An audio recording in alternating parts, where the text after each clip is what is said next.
नमस्कार, मेरा नाम है राजीव कुमार बजाज, न्यूयॉर्क के भी, और मैं हूं इस वक्त एडवोकेट प्रदीप नंबियार जी के साथ। प्रदीप जी नमस्कार। नमस्कार सर, नमस्कार।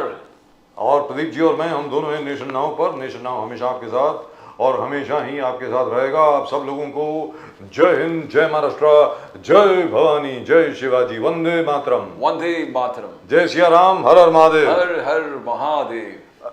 अस्सलाम वालेकुम, सत श्री अकाल, गुड इवनिंग। Chinese में ni hao, Japanese में konnichiwa, and of course bonsoir in French. Pradeep ji. Abarioko Jumbo to our viewers in East Africa, South Africa, the continent of Africa, wherever they speak Swahili. Wonderful, wonderful, wonderful. They missed that yesterday. I mean, everybody got bored of the fact that I was alone over here. So, हर कोई ये बोल रहा था People Pradeep ji thought कहाँ that हैं? nobody is watching is in Africa, the continent of Africa. हर कोई बोला था प्रदीप जी कहाँ हैं? So, भाई देखिए, आज सबसे पहले तो शोक व्यक्त करना पड़ेगा और बड़े तहे दिल से मैं श्रद्धांजलि दे रहा हूँ डॉक्टर मनमोहन सिंह साहब को। Possibly, easily the best finance minister we ever had and one of the best prime ministers we ever had. Great man, absolutely wonderful man, one of the most humble, modest, and really and truly wonderful people in the world. He was an economist respected by all, and that means by all. And notwithstanding all the political barbs that were directed at him, which is fine, which is part of politics, inside even the Prime Minister, Narendra Modi ji, and everybody else also respected him. Pradeep ji. You know, his debates in Parliament was absolutely fascinating. आप उनके debates थे और जो शायरी, the punch of the shayaris, एक तो motivation था उसमें बहुत सारा, जैसे वो बीच में बजट स्पीच के बीच में अगर फाइनेंस मिनिस्टर खुद ही को कर बुलंद इतना कि हर तकदीर से पहले खुदा बंदे से खुद पूछे कि बता तेरी रजा क्या है। That's so inspiring. I never found any finance minister so inspiring in his speeches.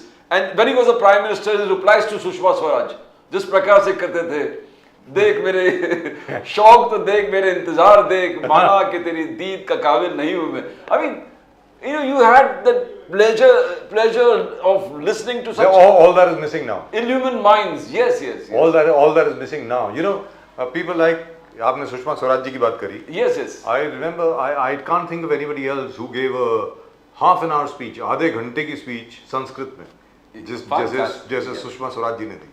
और उसी प्रकार जैसे अभी आपने डॉक्टर मनमोहन सिंह की बात करी, और उसके पहले कितने और लोग हुए, दीनदयाल उपाध्याय जी, बाकी जितने भी लोग थे, absolutely fantastic. Ram Manohar Lohia ji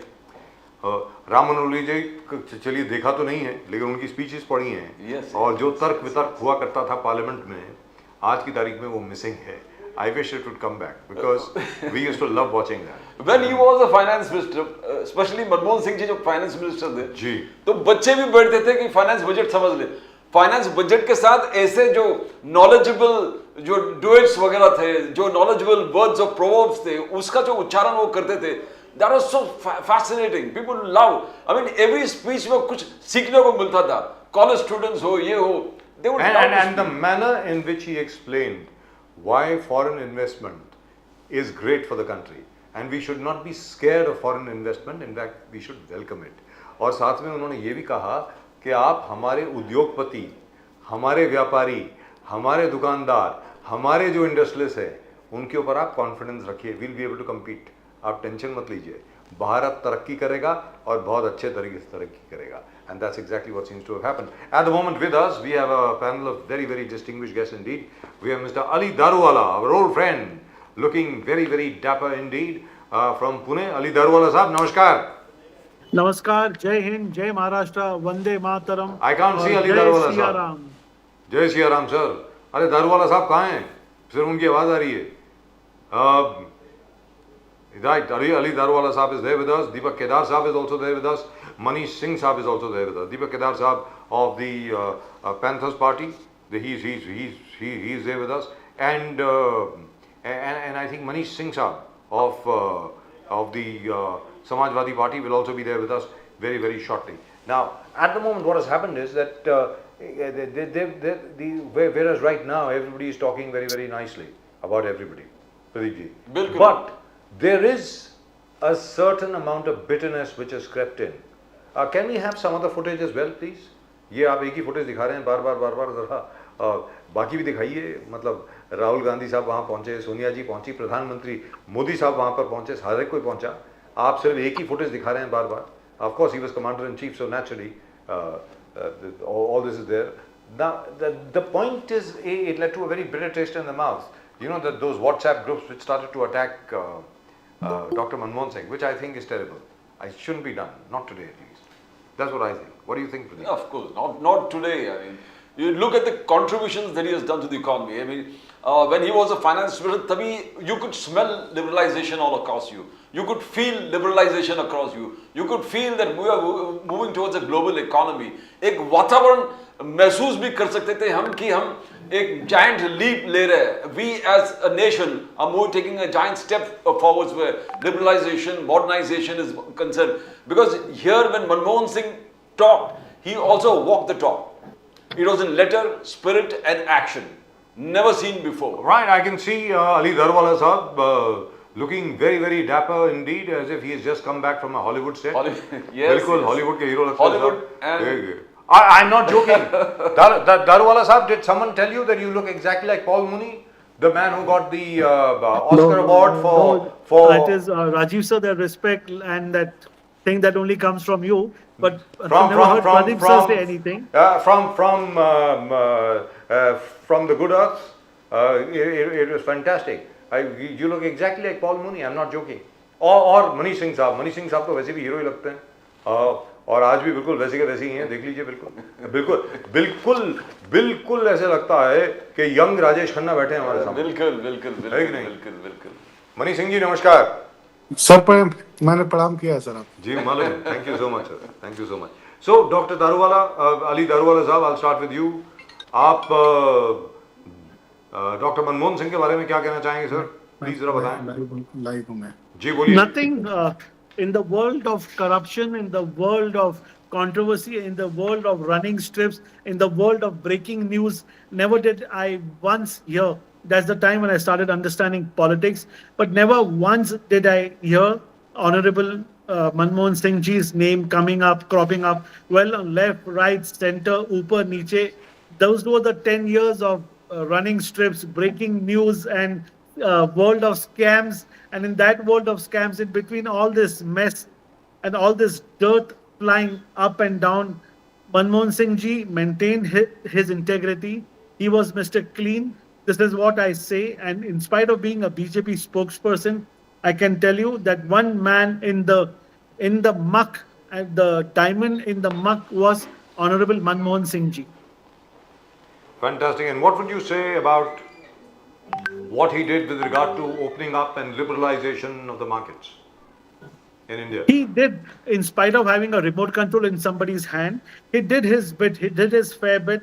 His knowledge was uncomparable in finance, in planning, where he came from, what was his grassroots. He was a bureaucrat. We all know how he was managing as going in different countries when he was as an ambassador and as a goodwill gesture to other countries when he came back. And he got his inputs, like how we have Ashnavi Vaishnav and we have Jai Shankar, the knowledgeable people. He is amongst them. He's pioneer in knowledge, and he brought his knowledge into this 10 years of disaster. This is what I would term Manmohan Singh ji in a very short line. We welcome Deepak Kedar Sahab. book. He's But here. this is just the preface that I can tell you about Honorable Prime Minister. Darwala Sahab, you understand economy. Darwala Sahab, you understand economy. When Manmohan Singh as a finance minister जब बोलते थे तो ऐसा लगता था कि liberalization is all around you. Modernization is all around you. You are moving towards a global economy. That was the initial movement. So as a person who understands economy, don't you think that you could feel change when he was a finance minister? Darwala Sahab.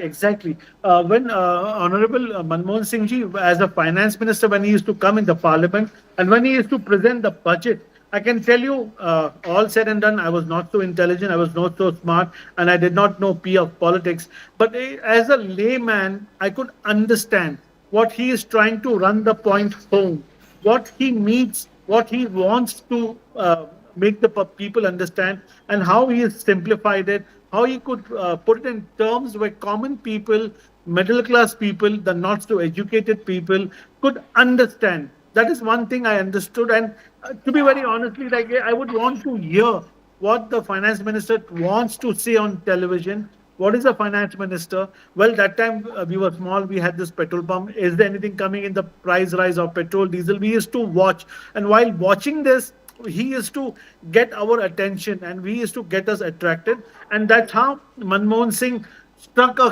chord with the common people of this country. Wonderful and absolutely wonderful.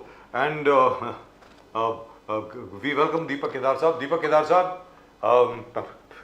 Panthers party के नमस्कार. नमस्कार नमस्कार आपका स्वागत है sir. आप जरा थोड़ी देर से आए, लेकिन उसके पहले मनीष सिंह जी. मनीष सिंह जी, योर ओपनिंग थॉट्स, आपकी opening thoughts doctor Manmohan Singh पर. मनीष सिंह जी इस वक्त लखनऊ से हमारे साथ हैं, समाजवादी पार्टी के. उसके पहले अली दारोवाला साहब भारतीय जनता पार्टी के बोल रहे थे. मनीष सिंह जी, डॉक्टर मनमोहन सिंह के बारे में जब आप सोचते हैं तो आपके मन में क्या उठता है? क्या बोलेंगे आप उनके बारे में? बोलिए सर. सर, बहुत विनम्रता से पूरे देश ने उनके व्यक्तित्व के आगे उनके जो एक राजनीतिक, सामाजिक, आर्थिक जो उनकी एक उन्नति की जो एक उनकी परिभाषा थी, बहुत लंबे समय से वो बीमार थे. लेकिन जब कल पूरे देश को यह बात जानकारी हुई कि मनमोहन सिंह जी आईसीयू में हैं, बहुत हालत नाजुक है, तो देश उस समय पूरी तरह से मर्माहत हो गया और देश बहुत ही गमगीन हो गया था. लेकिन दुर्भाग्य है देश का, और मैं बहुत युवा एक राजनीतिक कार्यकर्ता हूँ. मैं कुछ बातों को लेकर के मुझे बहुत कल से लेकर के इस समय तक मुझे इतनी पीड़ा हुई है कि भारतीय जनता पार्टी के लोग और भारतीय जनता पार्टी के नेता आदरणीय प्रधानमंत्री जी ने जब कल ट्वीट किया और उन्होंने लिखा कि एक ईमानदार, विनम्र, इस तरह के जब शब्द उनके बारे में ट्वीट्स में उन्होंने लिखा था प्रधानमंत्री जी ने, तो मुझे कुछ वर्ष पहले ही उनके बारे में, जब प्रधानमंत्री जी के बारे में पार्लियामेंट के अंदर मोदी जी ने कहा कि जब देश में भ्रष्टाचार हो रहा था, देश लूटा जा रहा था, उस समय बाथरूम में रेनकोट पहन करके मनमोहन सिंह जी खड़े थे. ये इतना दुर्भाग्यपूर्ण बयान था कि एक मनमोहन सिंह जी जैसे विराट व्यक्तित्व के इंसान के ऊपर जिस तरह का लांछन पार्लियामेंट के अंदर लगाया गया, उस तरह का लांछन देश के किसी भी राजनीतिक व्यक्ति ने मनमोहन सिंह जी के व्यक्तित्व पर लगाने की कोशिश नहीं किया था. जिस समय यह लांछन लगाया जा रहा था, उस समय मनमोहन सिंह जी अस्वस्थ थे. अस्वस्थता के बीच में ही वो राज्यसभा में वोटिंग करने के लिए आए, वोट दिया उन्होंने, और मोदी जी उनकी इस व्यक्तित्व से, इस तरह की उनकी मनमोहन सिंह जी के भारत की संसदीय व्यवस्था, भारत की जनता के प्रति एक उनका भाव देख करके मोदी जी को कहना पड़ा कि सभी देश के माननीय सदस्यों को मनमोहन सिंह से प्रेरणा लेना चाहिए कि संसदीय परंपराओं को कैसे निभाया जाता है, ये मनमोहन सिंह जी से सीखना चाहिए. मनमोहन सिंह जी बीमार होते हुए, अस्वस्थ होते हुए भी व्हीलचेयर पर आए, वोटिंग में सहभागिता उन्होंने निभाई. इससे सभी देश के सांसदों को सीखना चाहिए. सबसे महत्वपूर्ण बात है, जब मनमोहन सिंह जी भारत के प्रधानमंत्री पद से इस्तीफा देकर के पहली अंतिम बार प्रेस कॉन्फ्रेंस कर रहे थे, एक प्रधानमंत्री के रूप में वो जब अंतिम बार प्रेस कॉन्फ्रेंस कर रहे थे, तो तकरीबन देश के बहुत ही विद्वत जन 100 पत्रकार उस प्रेस वार्ता में मौजूद थे. सर, आपसे बेहतर कौन जान सकता है, आप लोगों ने तो देश के बहुत बड़े बड़े पॉलिटिशियंस को देखा है, देश के बहुत बड़े बड़े पॉलिटिशियंस को आपने बहुत करीब से, नजदीक से देखा है. मनमोहन सिंह जी से 100 सवाल पूछे, 100 पत्रकारों ने 100 सवाल पूछा था, जिसमें से मनमोहन सिंह जी ने बेबाकी से, बहुत ही गंभीरता के साथ एक एक शब्दों का चयन करके उन्होंने 64 पत्रकारों का बेबाकी से जवाब दिया. और उन्होंने कहा कि जिस स्थिति में मैं इस देश को छोड़ के जा रहा हूं, वहां से मैं एक स्वर्णिम भारत की उम्मीद करता हूं, स्वर्णिम भारतीय आर्थिक व्यवस्था का, राजनीतिक व्यवस्था का, सामाजिक व्यवस्था का मैं एक स्वरूप देखने की उम्मीद करूंगा. लेकिन दुर्भाग्य है कि जब मोदी जी ने देश के सामने आकर के कहा कि आज से पुरानी हमारी करेंसी बंद की जाती है, उस तरह की जब बात उन्होंने कहा, तो मनमोहन सिंह जी जब मनमोहन सिंह जी फाइनेंस मिनिस्टर बनकर आए थे, तभी इस देश बहुत ही कठिन परिस्थितियों से गुजर रहा था, फाइनेंशियल डिस्ट्रेस से गुजर रहा था, फाइनेंशियल बहुत ही तकलीफ से गुजर रहा था इस देश. तभी वो एक मोटिवेशन था. जब भी पार्लियामेंट में आते थे, फाइनेंस बजट लेके आते थे, तो एक जबरदस्त एक विश्वास पैदा करता था पूरे देश में. लोग उनको सुनते थे, लोगों को विश्वास होता था अब वातावरण बदलने वाला है, लिबरलाइजेशन आने वाले, और जो सुंदर तरीके से वो अपने शायरी पेश करते थे, जैसे वही चंद बजटों में खुदी को कर बुलंद इतना कि हर तकदीर से पहले खुदा बंदे से खुद पूछे कि बता तेरी रजा क्या। तो ये हर इंसान में वो मोटिवेशन, हर इस देश के, तो उस पर कुछ कहना चाहोगे जो इंस्पिरेशन था मनमोहन सिंह जी? नहीं, प्रदीप सर, मनमोहन सिंह जी का जो विराट व्यक्तित्व था, 2004 से लेकर के 14 तक वो जब भारत के प्रधानमंत्री रहे, तो मात्र एक चुनाव में वो बिहार में गए थे लालू जी के आग्रह पर। वो पूर्णिया में गए थे और उसके बाद से एक और जगह मैं नाम भूल रहा हूं, वहां पर वो चुनावी जनसभा को संबोधित करने गए थे। और उसमें एक बहुत बड़ी बात मनमोहन सिंह जी ने कही थी कि मैं चुनाव जिताने वाला या हराने वाला राजनेता नहीं हूं। मेरी सोच हमेशा ये रहती है कि भारत का गरीब व्यक्ति कैसे उन्नति करे। जैसे एक उदाहरण मैं देना चाहता हूं कि सर आप लोग तो बहुत, मतलब मैं कुछ कहता हूं तो मुझे लगता है कि आप जैसे बड़े लोगों के सामने मेरे जैसा छोटा इंसान बैठ करके बोलता है, ये मेरी ईश्वर की बड़ी कृपा है। 80,000 करोड़ रुपए पहली बार भारत में किसानों के लिए इतने बड़े स्तर पर, जब आर्थिक सुधार के दौर से हमारा भारत गुजर रहा था, मनमोहन सिंह जी ने प्रधानमंत्री रहते हुए 80,000 करोड़ रुपए भारत के किसानों का माफ किया था, जिसमें प्रति किसान 75,000 रुपए एक मुश्त खाते से जो किसानों के ऊपर कर्ज थे वो माफ किए गए थे। ये एक आर्थिक उदारीकरण का एक ऐसे दौर में जब भारत के पास इकोनॉमी हमारी मजबूत नहीं थी, हमारे पास इकोनॉमिकल क्राइसिस था, उस दौर में एक ऐसे नेता ने एक इतना बड़ा फैसला लिया, जैसे उन्होंने गांव के मजदूरों के दर्द को समझा और रोजगार गारंटी। सर आप प्रदीप सर और कपूर सर, आप लोग बेहतर इस चीज को जानते हैं कि वो जो दौर था, एक मजदूरों को उनके गांव में, जब इस दौर में मोदी जी के जमाने में भारी पलायन हो रहा है, दुनिया भारत के बहुत ही पढ़े लिखे श्रमिक युवा जो हैं वो विदेशों में जाकर के मजदूरी कर रहे हैं, उस दौर में मनमोहन सिंह जी ने एक ऐसा फैसला लिया कि गांव में रह करके सरकारी काम करके, जिसको मनरेगा महात्मा गांधी रोजगार गारंटी योजना कहते हैं आप, उस योजना के तहत गांव में उन मजदूरों को उन्होंने नौकरी दिया था, काम दिया था, और ये सुनिश्चित किया था कि साल के 100 दिन उनको काम मिलेगा। जी मनीष सिंह जी, सबसे बड़ी बात ये है, डॉक्टर मनमोहन सिंह के रिश्ते हर नेता के साथ बहुत अच्छे थे। जी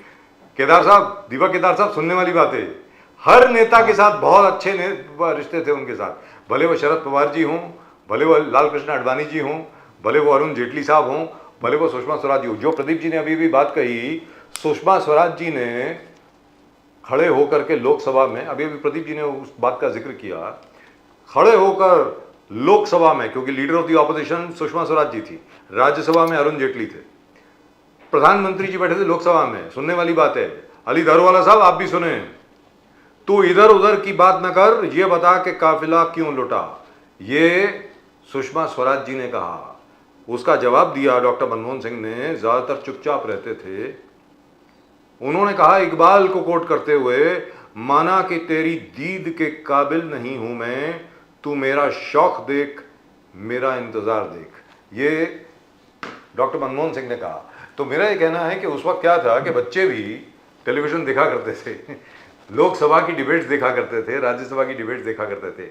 आज की तारीख में क्या हुआ है कि पहले तो अलबत्ता तो डिबेट होती नहीं है, और अगर कोई शुरू भी हो जाती है तो उसका स्तर जो है ऐसा हो जाता है कि कुछ देखने लायक रहता नहीं है। प्रॉब्लम ये हो जाती है। तो दीपक केदार साहब पैंथर सेना के हैं हमारे महाराष्ट्र से, और माशाल्लाह उनका फ्यूचर बहुत ही ज़्यादा ब्राइट है, और जिस तरीके से पैंथर सेना अभी हर जगह पर अपनी जो है जगह बना रही है। दीपक केदार साहब, मनमोहन सिंह जी के बारे में आपका क्या ख्याल है, उसके बारे में जरा बात करें, उसके बाद आज की पॉलिटिक्स में फिर वापस आते हैं हम लोग। जी केदार साहब। वो जो उनका सोशल जस्टिस, जो डॉक्टर बाबा साहब अम्बेडकर जी का सपना था, सामाजिक न्याय का नजरिया, वो डॉक्टर मनमोहन सिंह जी के पास था। जी SC ST के एट्रोसिटी के जो उत्पीड़न के मामले थे, वो जब बढ़ते थे तो एक साथ सभी पार्टी ने मिलकर इसके ऊपर हल निकलना चाहिए, इस देश में दलितों का रक्षण होना चाहिए, ये भी उनकी भावना थी, एक विचार था। तो एक सोशल जस्टिस और SC ST के लोगों के लिए उनकी जो दृष्टिकोण है, नजरिया है, उसको हम सलाम करते हैं। ऐसा नेता, दलितों की सोच रखने वाला, धर्मनिरपेक्ष भारत को टिका के रखने वाला संविधानवादी नेता इस देश में होके गया है, और उनको हम संगठन की ओर से आदरांजलि यहाँ पर अर्पित करते हैं। केदार साहब, मनमोहन सिंह जी वो पहला प्रधानमंत्री था लाल किले से जो चीख चीख के कहा कि देश के संपत्ति का पहला अधिकार और हक जो दलित है, पिछड़े हैं, गरीब है, मजदूर है, उनका है। खुलेआम जो प्राइम मिनिस्टर कहा कि उनके दिल वहां पर था, गरीब, पिछड़े, मजदूर, अल्पसंख्यक। तो एक उन्होंने अपने भाषण से वो क्लियर कर दिया कि मेरे प्रायोरिटीज क्या है, और वही डॉक्टर बाबा साहेब अंबेडकर के प्रायोरिटीज थे कि जब तक आप पिछड़ों को एक क्वांटम जंप नहीं दोगे तो देश आगे नहीं बढ़ेगा। कुछ कहना चाहोगे? वो जो स्टेटमेंट वो कंट्रोवर्सी में बदल गया था, बट एक जबरदस्त स्टेटमेंट था। केदार साहब,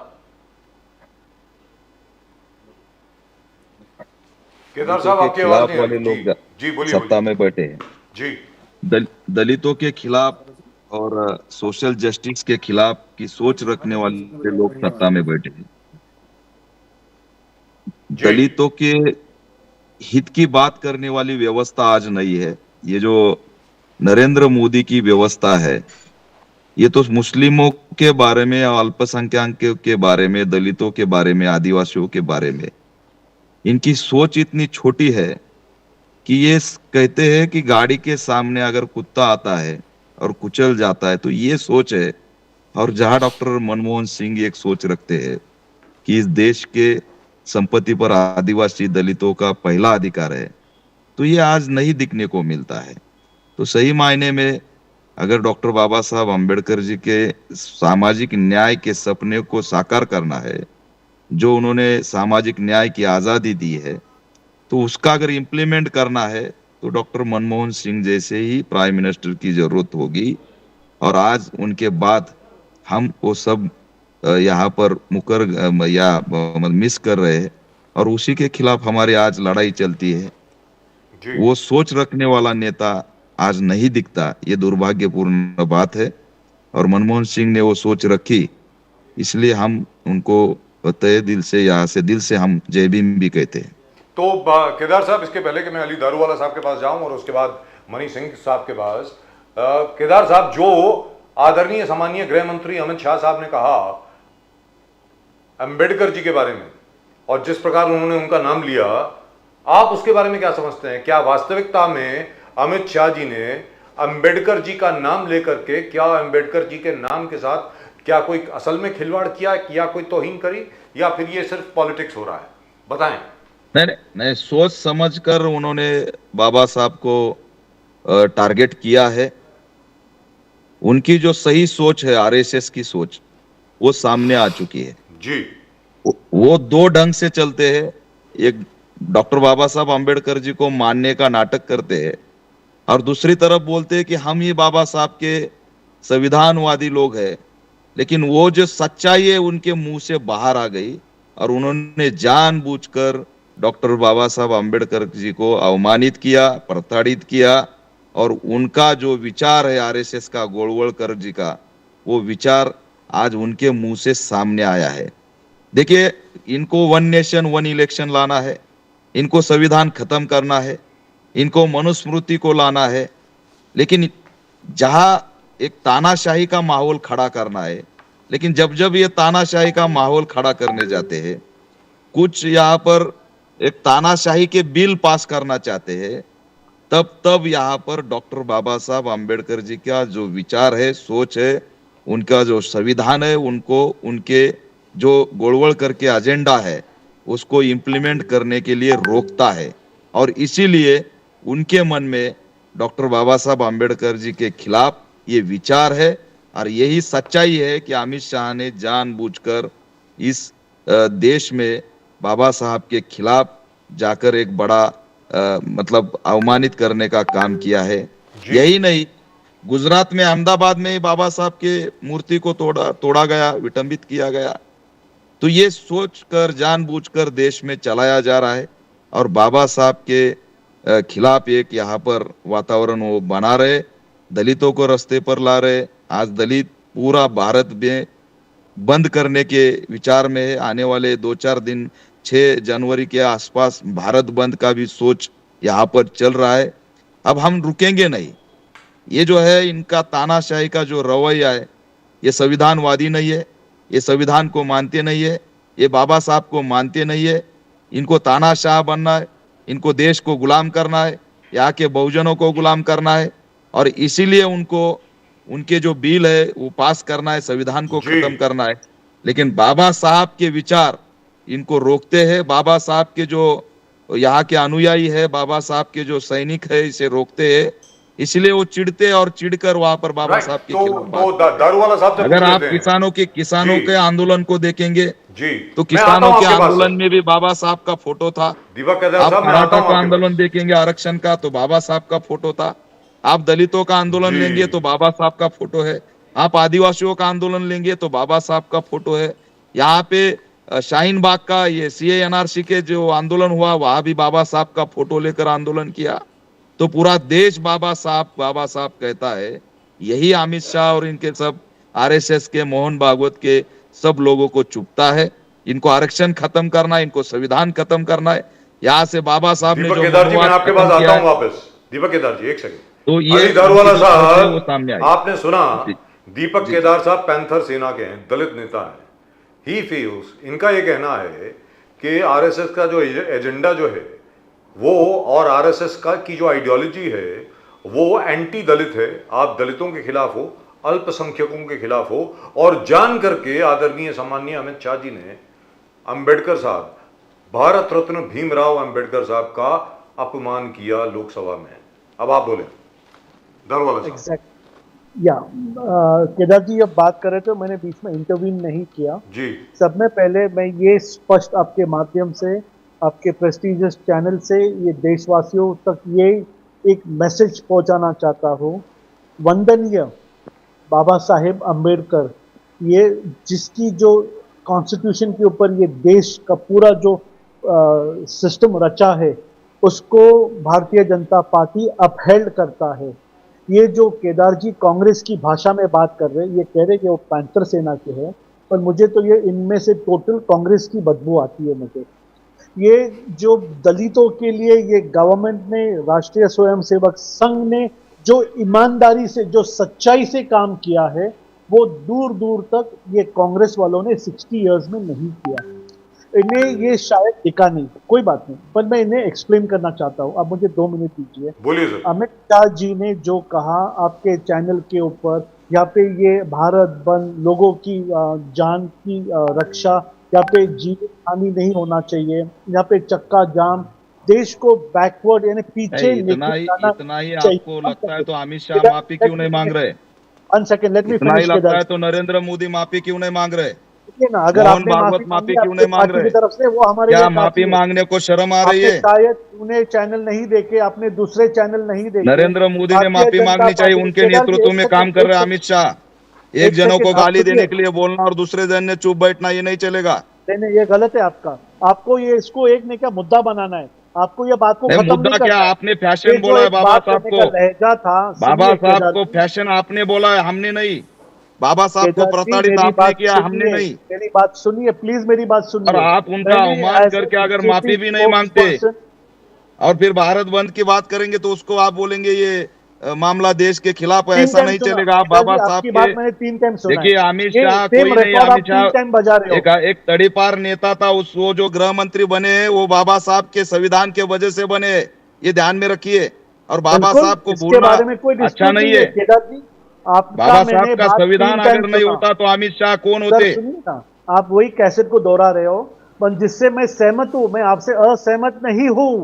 मैं आपसे ये कहना चाह रहा हूं केदार जी, हमारे जो ऑनरेबल होम मिनिस्टर जी ने जो एक लहजे में बात किया, वो अगर लोगों के दिल को उससे ठेस पहुंचा है, तो बीजेपी का राष्ट्रीय प्रवक्ता होने के नाते से अगर मैं कुछ गलत बात करता हूं तो पार्टी को उसका डैमेज होता है। अगर मैं कोई अच्छी बात करता हूं तो पार्टी के लिए ही मैं कहता हूं। तो मैंने अमित शाह जी के जानिब से यहाँ पे सारे समस्त देशवासियों से हाथ जोड़ के मैंने माफी मांगी थी। मुझे लगता है एक बड़े दिल के नेता, हम बाबा साहेब अंबेडकर जी की विचारधारा को मानने वाले लोग हैं। अगर हकीकत में हम उनकी दिल से बात मानने वाले हैं, तो जितना उनका कांग्रेस ने अपमान किया था, उतना ही बाबा साहब ने उनको माफ किया। तो उनके अगर आप सच्ची भक्त है मेरे जैसे, तो आप ये बात को छोड़ के उन्हें माफ कर दीजिए और ये देश को विकास की तरफ, डेवलपमेंट की तरफ हमें ले जाना चाहिए। जब तक यहाँ पर मेरी बात अमित शाह खत्म नहीं रिजाइन नहीं करेंगे, आंदोलन नहीं रुकेगा। वो सर, अगर इस सुनिए। तरह संविधान करेक्ट, निर्माते करेक्ट, बाबा साहब करेक्ट। जी को अवमानित करेंगे और वहां पर फिर जाके संसद में बैठेंगे तो ये नहीं सुनिए, चलेगा। मैं उनको उनकी कोई बात हक का नहीं है। समर्थन नहीं किया। सुनिए मेरी आपको बात अगर को। इतना ही बाबा साहब के बारे में आपको अगर आदर होता, सम्मान होता, तो उनको रिजाइन करने के लिए पार्टी दबाव लाती। आज भी वो रिजाइन नहीं कर रहे, उनको रिजाइन करवाई। वो थोड़ी ना मंत्री, या मंत्री बनकर आप बाबा साहब का अवमान करेंगे। पूरे संविधान निर्माता जिन्होंने संविधान बनाया पिछले 70 साल में इस जी, देश को एक संघ दीपक में केदार रखा, जी, उस उनकी बाबा बात सुन साहब लें। को, मैं मानता हूं, मैं आपको महामानव dispute को नहीं आप कर रहा हूं। प्रताड़ित करेंगे। ये सब हुआ है, ये सब दीपक बात- केदार जी, उनकी बात सुन लें जरा। अंबेडकर जी दीपक की वजह केदार से जी, हुआ है। दारूवाला साहब डिजाइन की जरा करने बात के लिए सुन लें। उसको डिबेट लेकिन दारूवाला साहब, बात को पार्लियामेंट दारूवाला में डिलीट साहब, किया है। दारूवाला साहब, आप ये आप बताएं, अगर राष्ट्रीय क्योंकि आप प्रवक्ता आरएसएस होके से, मान रहे अरे कि केदार जी अमित एक शाह की सेकंड, गलती हो गई, केदार जी एक तो मिनट, पार्टी एक उनको मिनट, घर पे केदार भेज साहब, देती। दीपक केदार साहब, बोले एक अमित मिनट, शाह। दीपक केदार साहब प्लीज एक सेकंड। दारूवाला साहब, जो दीपक केदार साहब ने बातें रखी आपके सामने, उसमें राष्ट्रीय स्वयंसेवक संघ का क्या व्यू है? क्योंकि आप असल में तो आरएसएस के हैं, वो क्या चाहते हैं? क्योंकि मुझे जो इंफॉर्मेशन आ रही है, हमको जो इंफॉर्मेशन आ रही है, वो ये, सर पूरी बात सुन लें, हमें ये इंफॉर्मेशन आ रही है कि आरएसएस बहुत डिस्टर्ब्ड है इस बात को लेकर के, क्योंकि आरएसएस ने दलितों के बीच में जाकर के बहुत मेहनत करी है। वो नहीं चाहते कि उनकी पूरी मेहनत के ऊपर पानी फिर जाए। दारूवाला साहब, अब आप बोलें प्लीज, बताइए। एग्जैक्टली सब में पहले मैंने कहा, अगर मेरे कहने से पार्टी को डैमेज हो सकता है, तो अगर मेरे कहने से उसको कोई एडवांटेज है, तो मैं यहाँ पे हाथ जोड़ के माफी मांगता हूँ। ये मैंने आपके प्रीवियस डिबेट पर भी कहा था आपने। नाउ गोइंग अहेड हमें दिल बड़ा करके उन्हें माफ करना चाहिए। बेशक अभी जैसी सेशन खत्म हुआ है, सेशन को अपहोल्ड नहीं किया, सेशन को डिसॉल्व करा गया। अमित शाह जी को उनके गलती का एहसास, उन्होंने कोई भी लहजे में, ये it was a slip of tongue कहो या लहजा कहो या कहने का उसको एक स्पीड कहो, उसमें उन्होंने कहा, मैं आपको गारंटी के साथ कहता हूँ केदार जी और हमारे समाजवादी पार्टी की जो यहाँ पे प्रवक्ता है, अमित शाह जी के दिल में रत्ती भर भी यहाँ पे घृणा नहीं है। राष्ट्रीय स्वयंसेवक संघ का एक छोटा सा कार्यकर्ता होने के नाते से जो हमने दलितों में काम किया है, जो हमारी उनके साथ मोहब्बत है। दलितों में क्या काम किया आपने? Daruwala sahab, I want to know, branding क्या? दारूवाला साहब, कल केदार साहब एक मिनट, केदार साहब एक मिनट, कल मामले हो रहे कल प्राइम मिनिस्टर मोदी जी ने, दारूवाला साहब, दारूवाला साहब, कल सुनिए, दारूवाला साहब, कल मोदी जी, आपको डिबेट करना है, आपको सिर्फ डिबेट करना है, आपको सिर्फ नकारात्मक बात करनी है। नहीं, आपको कोई नकारात्मक नहीं, positive बोलिए चीज ना देखना आपने नहीं है। दलितों के लिए क्या सर, किया यहाँ है? पे जो है ना 3 करोड़ घरों आप में बोलिए आप दलितों जाके के लिए find out क्या करिए, किया है? कितने दलितों को घर मिला है। क्या किया ये जो दलितों रास्ते के में लिए? चल घर रहे नहीं ना, है दलितों यहाँ पे के लिए। सिर्फ ब्राह्मण और यहाँ पे घर नहीं, OBC, आज भी यहाँ पे दलित आज भी भी चल रहे, रास्ते पे यहाँ पे दलितों लाइन को के काम अंदर नहीं है, दलित भी बैठे हैं सर। रोजगार नहीं मनीष है, सिंह जी, कोरोना के नाम मनीष पर सिंह आप जी, उनको घर पे मनीष बुलाया। All right, gentlemen, we'll come back to you. Manish Singh जी, क्या मनीष सिंह किया? जी, मनीष सिंह जी, आम जनता मनीष सिंह हमारे जी, से खुश है। मनीष आप सिंह जी, एक हमारे से खुश नहीं रहने से आपसे ये देश खुश मनीष सिंह जी, नहीं बनता है। मनीष सिंह जी, कल सुनिए मेरी बात। प्राइम मिनिस्टर मोदी, तो लोग रास्ते पे मोदी जी ने कहा कि ईवीएम के बल पर कांग्रेस ने कभी भी, है। कांग्रेस ने दलित कभी भी समझेगा, ईवीएम खुश है दलित आपको, को अम्बेडकर जी का आप सम्मान नहीं वहाँ पे किया। बैठे हैं। जनता अंबेडकर जी रोड का पर आपके खिलाफ। कंट्रीब्यूशन, पानी conservation, river valley project, formation of central lake, नहीं, ये जो सब नहीं अलग समझेगा अलग केदार जी को। वाटर कभी भी रिसोर्सेज आपकी को एनर्जी डेवलप वेस्ट मत करने करिए। में, पानी रिवर्स को कनेक्ट करने में जो अंबेडकर साहब के कंट्रीब्यूशन था, कांग्रेस ने कभी भी इस कंट्रीब्यूशन को सम्मान नहीं किया, उसको रिस्पेक्ट नहीं किया। मनीष सिंह जी, इसमें हकीकत क्या है? कांग्रेस ने क्यों नहीं सम्मान किया? अंबेडकर साहब का lake connectivity, river connectivity, irrigation, इस चीज में बहुत बड़ा काम है देश के निर्माण से लेके, तो इसमें कांग्रेस ने क्यों नहीं उसको अप्रिशिएट किया? मनीष सिंह जी। सर बहुत माफी के साथ सिर्फ इतना कहना चाहता हूं मैं कि मैं कांग्रेस पार्टी का स्पोक पर्सन नहीं, मैं समाजवादी पार्टी का स्पोक पर्सन नहीं।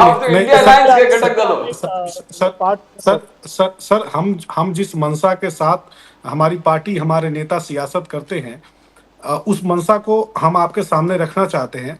1949 में जब बाबा साहेब अपने एक संविधान को लेकर के भारत की जनता के सामने जाने की तैयारी कर रहे थे, जी सर को पता है इस बात को जी। कि जब जाने की तैयारी कर रहे थे 1949 में आरएसएस ने उनके जीते जी उनकी अर्थी निकाली थी। ये आरएसएस वह संगठन है जिसने भारत के तिरंगे का अपमान तकरीबन 70 वर्षों तक किया, और अपने मुख्यालय पर जो नागपुर के नारंगी हैं उन लोगों ने अपने मुख्यालय पर भारत का तिरंगा नहीं फहरने दिया। एकल ध्वज फहराया है भारत के ये राष्ट्रीय स्वयंसेवक संघ वालों ने। और ये लोग जब बात कहते हैं कि हमने जनता के बीच में काम किया, हमने दलितों के बस्तियों में जाके काम किया, आदिवासियों के बस्तियों में जाके काम, आपको कहा किसने था काम करने के लिए? किसने कहा आपको काम करने के लिए? आपने जाकर के सामाजिक विभेद पैदा किया काम करने का अकेला। क्या? हाँ, किसने कहा बोले तो? ये देश की आपकी मालमत्ता है क्या? नहीं, क्या हमारी काम करना, घर में बैठना है, क्या झंडा लगाना है, ये आप डिसाइड करेंगे क्या? मानसिक भैया, नहीं सुनिए, काम अगर आप करते हैं, आपका राजनीतिक संगठन नहीं है तो काम आप करते हैं, तो आपको ये बताने की जरूरत क्यों पड़ती है कि आप काम करते हैं? बंद करो ना। 80,000 एनजीओ क्यों काम कर रहे हैं? बंद कर दो ना उनको। नहीं हाँ, पैसा बाहर से आ रहा है, फोर्ड फाउंडेशन से आ रहा है, तो आप बंद करिए ना एनजीओ। आपने तो लाइसेंस दिया है ना। अरे इतने कुछ भी बात करो मानसिक भैया, आपको पॉलिटिक्स समझा ही नहीं सर आपको। Sorry, please carry on. उम्र हो गई, कम से कम दूसरा कोई इंटरप्ट बोल रहा है तो उसमें इंटरप्ट नहीं करना चाहिए। मैंने आपकी बात में इंटरप्ट नहीं किया। आरएसएस क्यों काम कर रहे हैं? आप क्या मालिक है क्या हमारे? क्या? तो आप देश के मालिक हैं क्या? कौन पूछता है आपको? आपको कौन पूछता है? सरदार वल्लभ, सुनिए, आप जिनका नाम ले रहे हैं, भारत के पहले गृह मंत्री ने आपको बैन किया था। इतने अच्छे अगर काम करने वाले थे तो उन्होंने आपको बैन क्यों किया था? ये बैन सरकार थी ना, ये बैन करो। अरे आपने संगीतकारों पे बैन लाया, आपने लेखकों पे बैन लाया, आपने न्यूज़पेपर बैन किया। सर 60 साल में ये जो देश को पीछे लेके जाने का काम है ना, ये आपने जो कांग्रेस के साथ में किया है, अभी इंडिया अलायंस किया है, और अभी जो यहाँ पर जो है ना केदार जी तो हमारे साथ है, उनको क्या आक्रोश है समझ में नहीं आ रहा है, क्योंकि दलितों के लिए ये सरकार ने, हमारे पंतप्रधान ने इतनी जान तोड़ के जी जान से मेहनत की है। अम्बेडकर जी के बारे में उनको बोलने दीजिए ना। मैं तो समर्थन नहीं। अरे अली दारोवाला साहब, अरे अली दारोवाला साहब, you have plenty of time, don't worry. Ali Darowala साहब आपका चैनल है, क्यों कर रहे हैं? अली दारोवाला साहब इत्मीनान रखिए। मनीष सिंह जी को बोलने दीजिए ना, बोलिए। आरएसएस के काम करने नहीं करने से भारत में कोई सामाजिक और राजनीतिक परिवर्तन नहीं होता है। आरएसएस आज के समय में कठपुतली बन गया है भारतीय जनता पार्टी का। नहीं तो जेपी नड्डा ने, सुनिए, जेपी नड्डा ने भरे सभा में पूरे देश के पत्रकारों के सामने कहा कि आरएसएस को मुझे कोई जरूरत नहीं है, आरएसएस से बड़ी भारतीय जनता पार्टी का संगठन है। तो आपके मुंह पर आरएसएस संगठन है, वो उसके ऊपर जो इल्जाम लगाया जेपी नड्डा ने, आपको 1 मिनट उनके साथ नहीं रहना चाहिए। क्यों आप उनके साथ चिपके हुए हैं? इसलिए कि सत्ता की मलाई काटने की और सत्ता की मलाई चाटने की आपको आदत पड़ी हुई है। हम लोगों ने हमेशा से जनता के हितों में संघर्ष किया है, जनता के हितों में फैसला किया है, जनता के लिए हम लोगों ने सामंती सत्ता से लड़ा है। इसीलिए घर बैठे हो अभी। जी मनीष सिंह जी, हाँ, मनीष सिंह जी, अब आप ये बताएं कि जहां तक अंबेडकर जी का प्रश्न है, अंबेडकर जी का जो विषय है, इसको लेकर के उत्तर प्रदेश में अभी क्या स्थिति है? सर अंबेडकर जी, अरे दारोवाला साहब मुझे तो बोलने दो, I am a friend of yours यार, कम ऑन। दारोवाला साहब इत्मीनान रखे हैं, इत्मीनान रखे हैं, I am elder to all of you. Sir मेरी बात सुने मनीष सिंह जी, आज की तारीख में उत्तर प्रदेश में जिस प्रकार अमित शाह जी ने अंबेडकर साहब के नाम को लेकर के बताया कि आजकल फैशन हो गया है अंबेडकर अंबेडकर अंबेडकर बोलना, और अगर आप भगवान का नाम इतनी बार लेते तो 7 जन्मों तक स्वर्ग मिल जाता, वगैरह वगैरह जो कुछ उन्होंने बोला, तो इसको लेकर के उत्तर प्रदेश में क्या स्थिति है मनीष सिंह जी, वो बताएं। सर 13 तारीख को शाम को जब राज्यसभा में अमित शाह जी बोल रहे थे जी, मैं उस समय डिबेट देख रहा था, उस समय पार्लियामेंट की कार्रवाई में देख रहा था, जिस रौब में वो बोल रहे थे और जो अहंकार उनके चेहरे से झलक रहा था, जो दम उनके चेहरे पर दमक रहा था, वो अहंकार, वह उनका घमंडी व्यक्तित्व वो देश ने देखा जब बाबा साहेब के बारे में उन्होंने टिप्पणी की। हमारे यहाँ पूरब में एक शब्द उपयोग किया जाता है कि जो अहंकारी लोग होते हैं, हास परिहास की तरह से उनके नाम लिए गए, उपहास उड़ाया गया बाबा साहेब का। और बाबा साहेब सिर्फ दलितों के नेता नहीं थे, भारत के अरबों जो लोग हैं, दुनिया के अरबों लोगों के बीच में, जहां पर शोषित, वंचित, पिछड़े, अल्पसंख्यक अकलियत के जो लोग हैं, दुनिया के किसी भी कोने में रहते हैं, बाबा साहेब ने एक ऐसा विचार दिया कि बाबा साहेब पूजनीय हैं, बाबा साहेब आराध्य हैं। मैं सिर्फ इतना कहना चाहता हूं कि भारतीय जनता पार्टी ने जितना ही इसमें टाइम लगाएगी भारतीय जनता पार्टी अमित शाह से माफी मंगवाने में या अमित शाह के पद से हटाने में, उतना ही बाबा साहेब के विचार भारतीय जनता पार्टी की ताबूत में अंतिम कील ठोकने के लिए पूरे मुस्तैदी जी। के साथ देश की Pradeep ji, Pradeep ji, one second sir इस बात को पूरा करना चाहता हूं, प्लीज प्लीज बोलिए बोलिए। हमारे नेता श्री अखिलेश यादव जी ने 24 तारीख को उत्तर प्रदेश के 75 जनपदों में तकरीबन 800 से ऊपर ब्लॉकों में, उसके बाद से 58,184 ग्राम सभाओं में 1,12,000 बूथों पर भारतीय जनता पार्टी के विरोध में, बाबा साहेब के सम्मान में समाजवादी पार्टी ने विरोध मार्च निकाला और अमित शाह से इस्तीफा मांगा।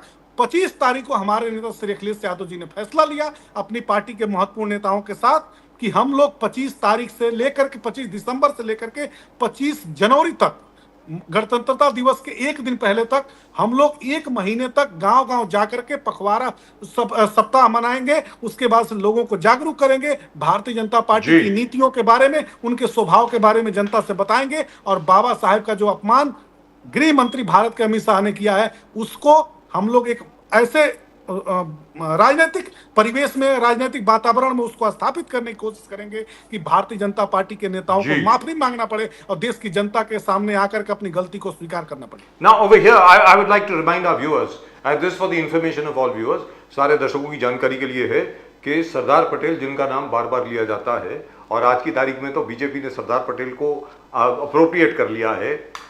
This is what Sardar Patel had to say when he banned the RSS. उन्होंने ये कहा, The government of India declared their determination to root out the forces of hate and violence that are at work in our country and imperil the freedom of the nation and darken her fair name. In pursuance of this policy, the government of India have decided to declare unlawful the Rashtriya Swayamsevak Sangh in the Chief Commissioner's provinces. Similar action is also being taken in all the governor's offices. It says to root out the forces of hate and violence. That's what Sardar Patel said. And also he said, Darwala Sahab, zara dhyan se suniye. This is about the RSS. In the words of Sardar Vallabhbhai Patel himself, in 1948, all their speeches, the RSS speeches, are full of communal poison. As a final result of this poison, the country had to suffer the sacrifice of the invaluable life of Gandhi ji. This is what Sardar Patel said. तो आप जरा ध्यान से जब सरदार पटेल जी की बात करें तो इसको भी ना भूलें। जी प्रदीप जी, आप कुछ कहना चाह रहे हैं? मनी सिंह जी, क्या यूपी में समीकरण में बदलाव आने वाला है? बिकॉज मायावती जी ने टोटली इसका अपोज किया, जिस अमित शाह जी का जो भाषण था उसका अपोज किया।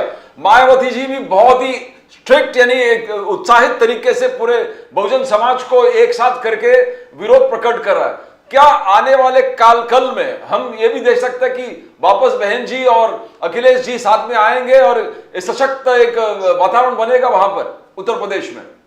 देखिए प्रदीप जी, बहुत अच्छा और माकूल आपने सवाल पूछा है और वर्तमान राजनीतिक परिस्थिति में तो अभी संभव होता हुआ दिखाई नहीं दे रहा है, लेकिन आगे कैसी राजनीतिक परिस्थितियां बनेंगी वो तो समय और परिस्थिति तय करेगा। लेकिन मैं सिर्फ इतना कहना चाहता हूं कि उत्तर प्रदेश के 403 विधानसभा क्षेत्रों में तकरीबन 80 लोकसभा क्षेत्रों में समाजवादी पार्टी ने बूथ स्तर से लेकर के जनपद स्तर तक अपने संगठन को मजबूत किया है और भारतीय जनता पार्टी की ताबूत में अंतिम कील ठोकने की तैयारी कर लिया है। एक बात। दूसरी जो महत्वपूर्ण बात है, बाबा साहेब के संविधान पर बहुत काम भारतीय जनता पार्टी ने किया है। भारतीय जनता पार्टी ने संविधान के अनुसार भारत में सब कुछ किया है। तो निजीकरण बाबा साहेब ने कहा संविधान में लिखा था कि भारत की सारी संपत्तियां बेच लो, 400 रुपए का बिकने वाला गैस सिलेंडर 1200 रुपए में बिकवा दो, ये बाबा साहब ने कहा लिखा था? बाबा साहब ने ये कहा था कि 50 लाख करोड़ रुपए का भारत कर्जदार था 2014 में, आज के समय में 216 लाख करोड़ रुपए का भारत कर्जदार हो गया। हमारा उत्तर प्रदेश 8,36,000 करोड़ रुपए के कर्जदार है, प्रति व्यक्ति 30,000 रुपए का कर्जदार है। केंद्र के पास जो कर्जा है उसमें 41,000 रुपए का प्रति व्यक्ति भारत का नागरिक कर्जदार है। कहाँ ये बाबा साहब ने लिखा था? यही कहा था बाबा कि सारी संपत्तियां अडानी को दे दो, सारी संपत्तियां जो चाहो उसको दे दो। उसके बाद से कहते हो कि बीफ बैन होना चाहिए और बीफ की कंपनियों से लेटर पर उसके माध्यम से जो है चंदा ले लो। ये बाबा साहब ने कहा लिखा था? बाबा साहब ने कहा था कि समाज के शोषितों वंचितों को ईश्वर का दर्जा देकर के उनका सम्मान करो, उनकी हिफाजत करो। वो भारत के नागरिक हैं, भारत की स्वतंत्र स्वाधीनता आंदोलन के लिए उन्होंने लड़ाइयां लड़ी हैं, संघर्ष किया है, उनको उनका अधिकार मिलना चाहिए। बाबा साहब ने कहा था कि आरक्षण का भोजन कर जाओ। जब निजीकरण को बढ़ाएंगे तो आरक्षण स्वतः समाप्त हो जाएगा। ये भारतीय जनता पार्टी की नीति है, जी। भारतीय जनता पार्टी का सिद्धांत है कि निजीकरण बढ़ाओ, आरक्षण स्वतः समाप्त हो जाएगा। बाबा साहब ने आरक्षण इसलिए दिया था कि बाबा साहब का सपना यह नहीं था कि वो जातियों में संघर्ष कराने का सपना नहीं था। बाबा साहब का जो समता मूलक समाज की स्थापना का स्वभाव था उसको वो परिलक्षित करना चाहते थे। बाबा साहब चाहते थे कि अगड़ा हो, पिछड़ा हो, दलित हो, मुसलमान हो, जी। सब में समभाव हो, सब में बराबरी का अधिकार हो। बाबा साहब का जो संविधान है वो समता की बात करता है, एकता की बात करता है, अखंडता की बात करता ये है। बहुत बाबा इंपॉर्टेंट पॉइंट साहब है का सर। संविधान मनीष सिंह भारत जी, के- ये बहुत बड़ी जी। बात आपने कही है। मैं चाहूंगा दीपक केदार साहब इस पे बोलें और उसके बाद जाते हैं अली दारूवाला साहब के पास। अली दारूवाला साहब, मैं आई एम श्योर वो स्पष्टीकरण देना चाहेंगे इस पे। दीपक केदार साहब, एक बहुत बड़ी चीज हो रही है आज की तारीख में, आपने शायद आप मिस कर गए। मनीष सिंह जी ने बहुत बड़ी बात बोली है सर। क्या हो गया है कि रिजर्वेशन तो है, आरक्षण तो है, लेकिन आरक्षण अमल में नहीं लाया जा रहा। कैसे लाओगे अमल में? हर जगह तो कॉन्ट्रैक्ट पे दे रहे हो। बीईएसटी की जो सर्विसेज है मुंबई में वो सारी ऑन कॉन्ट्रैक्ट है, हर जगह पे ऑन कॉन्ट्रैक्ट है। जो भी यहां तक है रेलवेज में भी कॉन्ट्रैक्चुअल वर्कर्स हैं अभी तो हर जगह पे, तो वहां पे आरक्षण तो होगा ही नहीं। तो आरक्षण तो वैसे ही खत्म हो गया ना। दीपक केदार साहब, अब आप बोले। नहीं, बराबर है। मनीष जी ने जो कहा है वो सहमत है कि आरक्षण इन्होंने खत्म किया है।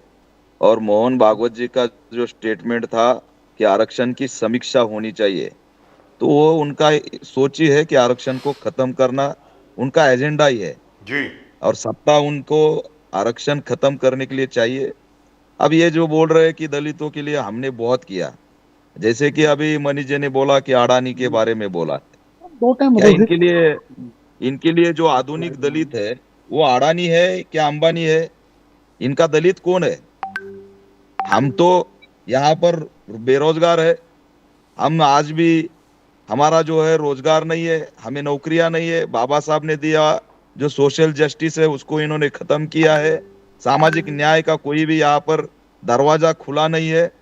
हमको मारा जा रहा है, पीटा जा रहा है। आज भी हम अगर बारात निकालते हैं तो उसको रोका जा रहा है, मूंछें रखते हैं। एमपी में तो हमारी हत्या की है। हम इधर महाराष्ट्र में भी हमारे युवाओं को पीटा जा रहा है। पूरे देश में दलितों को मारा जा रहा है। इसके बारे में एक ट्वीट भी यहाँ के पीएम कभी करते नहीं, यहाँ के गृह मंत्री कभी करते नहीं। तो दलितों के लिए इन्होंने किया क्या है? उनके हक छीनने के अलावा इन्होंने क्या किया है दलितों के लिए? ये सिर्फ बोलते कि दलितों के लिए हमने ये किया, जी। दलितों के लिए हमने वो किया।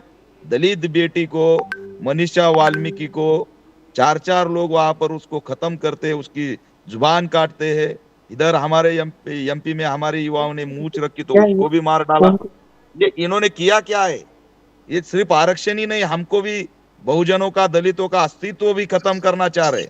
और जिस तरह से इन्होंने गृह मंत्री ने स्टेटमेंट किया है, ये सोच समझकर एक अलग ढंग से उसके बारे में बाद में जो भगवान का स्टेटमेंट लगाया कि अगर आप इतनी बार भगवान का नाम लेते तो स्वर्ग में जाते, तो ये सोच समझकर एक दलितों को, जो बाबा साहब ने जो बौद्ध बनाया है, उनको अलग करना और भगवान का नाम लेकर हिंदुओं को अलग करना और एक नई राज यहाँ पर ध्रुवीकरण करने का एक मंशा केदार साहब, क्या आपको नहीं लगता महाराष्ट्र चुनाव में जिस प्रकार से वोटिंग हुआ है, तो बहुत बड़ी मात्रा में जो गरीब, पिछड़े और ओबीसी समाज के, दलित समाज के वोटिंग महायुति को पड़ा है। तो ये कैसे हुआ? अगर अत्याचार नहीं, ये पूरा ईवीएम हैकिंग है। ईवीएम हैकिंग है। ये इनको ईवीएम हैकिंग किया है। ईवीएम हैकिंग के खिलाफ जब महाराष्ट्र से आंदोलन खड़ा होने जा रहा था, ये आंदोलन देश में जा रहा था, तब जाके आंदोलन रोकने के लिए अमित शाह को ये स्टेटमेंट देना पड़ा है। इन्होंने ध्यान भटकाया ईवीएम आंदोलन के खिलाफ। ये ईवीएम आंदोलन के एक जन उठाव के और ये ईवीएम का आंदोलन जा रहा था, उसको रोकने का काम अमित शाह ने किया है। और सोच समझकर अगर ये स्टेटमेंट नहीं करेंगे तो ईवीएम का जो मुद्दा है वो देश में चलेगा। क्योंकि महाराष्ट्र में इनको जनाधार नहीं मिला।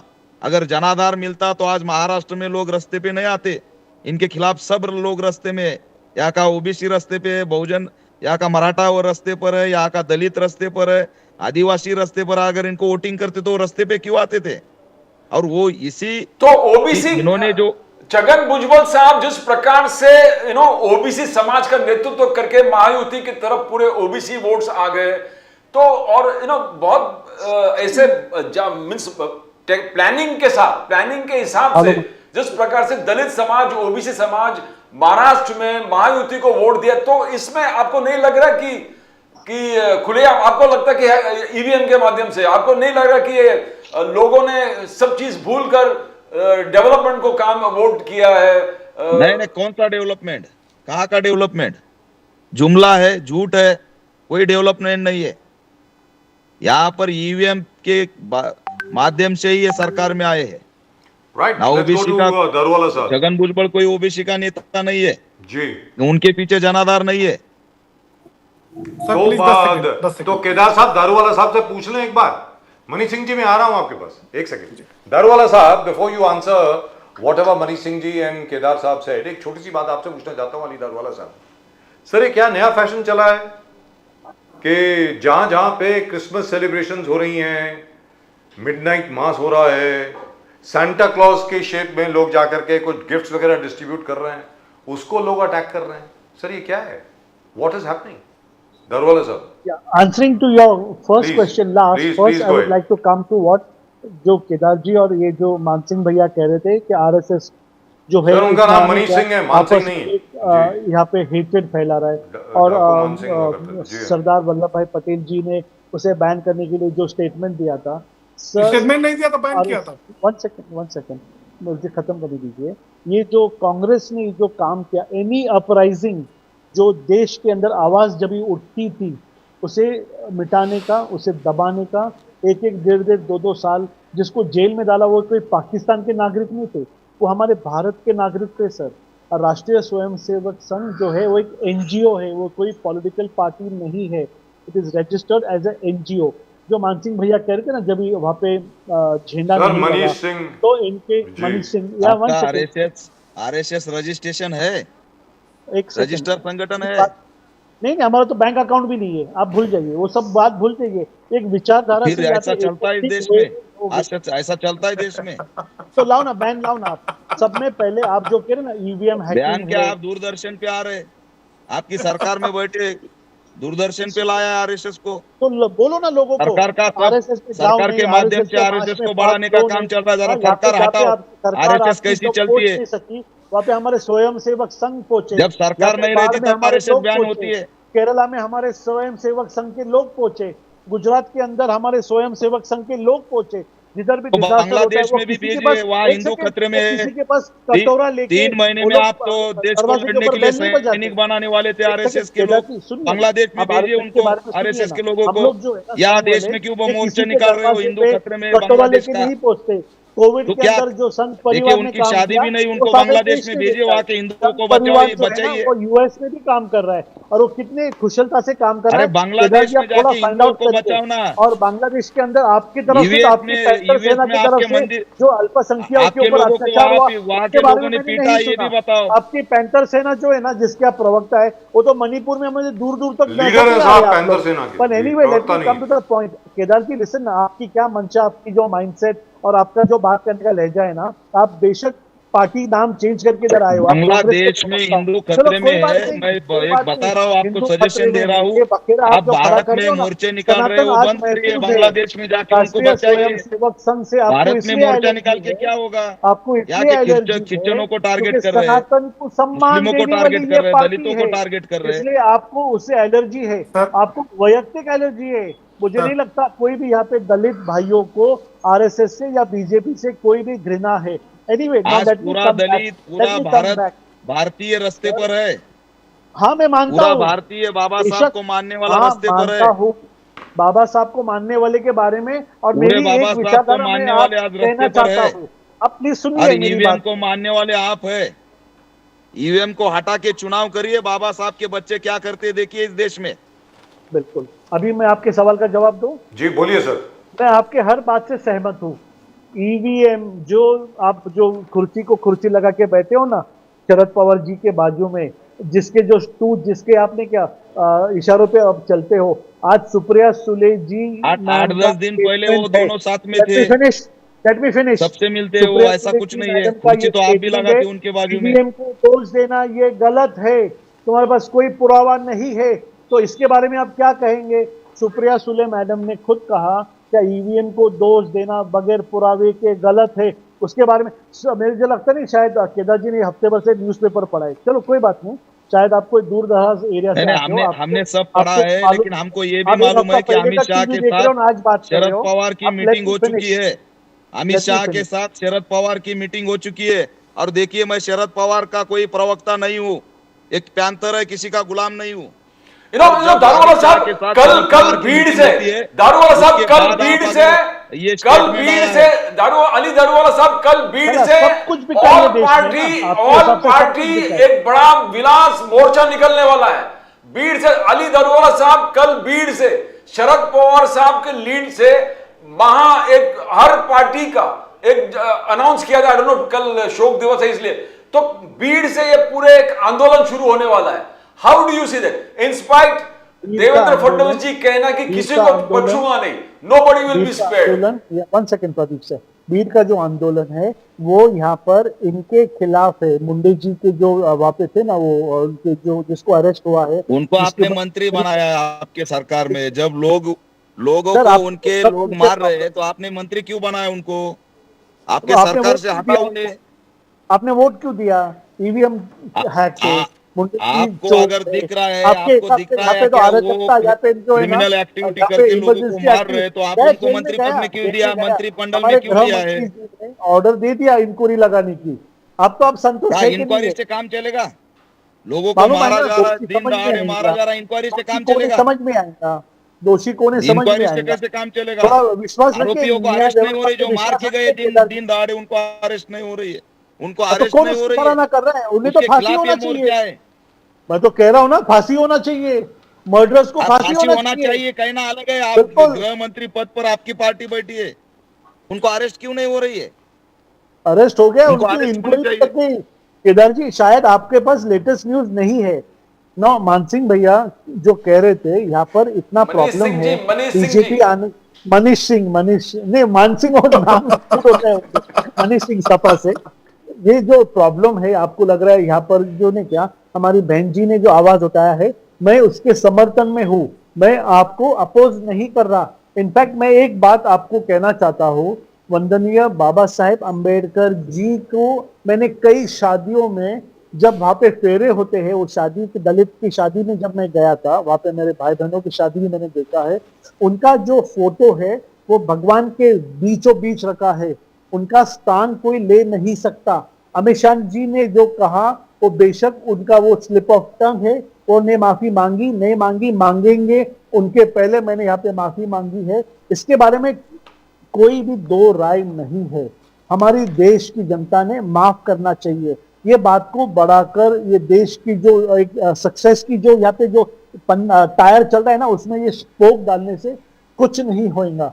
यहाँ पे ये लोग के बस जाके आप लोग ये जो कहना चाह रहे हैं ना, ये जो सक्सेस हो रहा है, आप लोग जो हारे हैं ना, ये कवर अप करने के लिए ये जो छोटे छोटे फ्रिंज पॉलिटिकल पार्टीज है ना, ये लोग साथ में मिलके लोगों को दुर्लक्ष्य कर रहे हैं। बीच में कभी ईवीएम को लाते, कभी संविधान की जो खत्म कर रहे कहते हैं, फिर यहाँ पे जो का जो स्लिप ऑफ टंग है, इनके पास लोगों के पास जाके लोगों को परभनी में दलितों को पीटा गया, मारा गया, उसमें एक सोमनाथ सूर्यवंशी एक दलित, वहां पर पुलिस ने मार डाला उसको। वो संविधान के बारे में वो आंदोलन कर रहा था जी। क्या बात कर रहे हैं आप? संविधान के लिए आंदोलन कर रहा था, उसको मार डाला वहां पर। बहुत महत्वपूर्ण सवाल था सर प्लीज बोलिए सर। एक हमारे यहाँ पूरब में शेर पढ़ा जाता है कि बर्बाद गुलिस्ता करने को एक ही उल्लू काफी है, अंजाम गुलिस्ता क्या होगा, हर साख पे उल्लू बैठे हैं। सर सबसे महत्वपूर्ण बात है कि बाबा साहेब को जिस रूप में भारतीय जनता पार्टी और आरएसएस देश को दिखाना चाहती है, आखिर में वह अमित शाह जी के जुबान पर बात आ ही गई। हाथ सर पर हाथ अज्यूम और मत बात। करो। अरे सुन तो लीजिए पहले पूरी बात, आप क्यों बीच में नहीं, इंटरप्ट ये करते हैं आप अज्यूम कर रहे हो, ऐसी ये बात हकीकत नहीं है। अमित शाह जी बाबा साहेब अम्बेडकर जी का बहुत ज्यादा मान सम्मान करते हैं, वो स्लिप ऑफ टंग है, ये लोगों अगर के मान दिलों में सम्मान मत होता, डालिए। देखिए हमने सर जी सुनिए, यहाँ पर हमने एक मांग की थी कि डॉक्टर बाबा साहब अंबेडकर जी का नाम नए संविधान को नए नए संसद को दिया जाए, नए संसद को डॉक्टर बाबा साहब अंबेडकर जी का नाम देना चाहिए। ये पूरे देश भर से मांग आ रही थी, भाजपा ने नहीं दिया। जी मनीष सिंह जी, आप कुछ बोल रहे आपकी थे। सरकार थी। सर प्लीज हमें हमें बात पूरी करनी बोलिए है। बोलिए। सर मैं जो महत्वपूर्ण बात कहना चाह रहा था, अगर भारत का संविधान बाबा साहेब ने अपनी कलम से नहीं लिखी होती तो आज अगड़ी जातियों से पिछड़ी जातियों को, पिछड़ी जातियों से दलित जातियों को, दलित जातियों से अल्पसंख्यक जातियों का जो जातीय संघर्ष कराने का भारतीय जनता पार्टी का राजनीति है, ईडब्ल्यूएस कोटा भी अगर सवर्णों में जो गरीबों को मिला है वह भी बाबा साहेब का नतीजा है, बाबा साहेब का परिणाम है। आज सवर्णों में भी जो गरीब लोग हैं, मैं उसी तबके से आता हूं, सवर्ण कम्युनिटी से आता हूं, लेकिन ईडब्ल्यूएस कोटे के तहत उन गरीब बच्चों को नौकरी मिलते हुए जब मैं देखता हूं, उनको जब अपने दस्तावेज तहसील और कचहरी में बनवाते हुए ईडब्ल्यूएस के लिए देखता हूं, तो मुझे खुशी होती है कि बाबा साहेब ने संविधान में वो व्यवस्था दी थी कि सवर्णों में भी गरीबों को ईडब्ल्यूएस आरक्षण का कोटा 10% मिल रहा है। एक बात। दूसरी जो महत्वपूर्ण बात है, अभी भारतीय जनता पार्टी के बड़े बड़े प्रवचनकर्ता कहेंगे कि हमने महिलाओं को आरक्षण दिया है, महिलाओं को हमने चुनावी राजनीति से लेकर के हर तरह की राजनीति 33% आरक्षण दिया।